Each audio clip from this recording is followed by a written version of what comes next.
I often talk about our culture as a family. The culture here is so strong.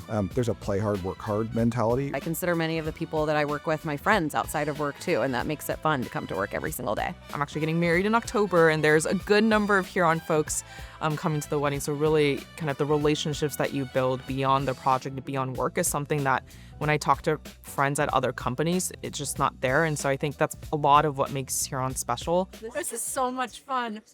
On day one, you kind of jump right in and you're meeting with clients, you're learning about their problems, you're thinking through how you can help them.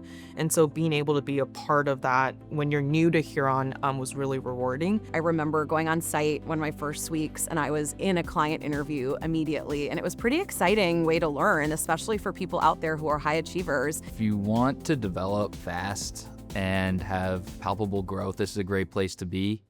I feel very good about the work that I do for my clients, right? There is purpose there, and we are helping organizations that are oftentimes staples of their community. If that hospital can't remain financially solvent, then that area no longer has healthcare, jobs are lost, so I think is really meaningful. It's really about driving the financial health of the organizations we work with so that they can really give back and serve their communities in a very different way.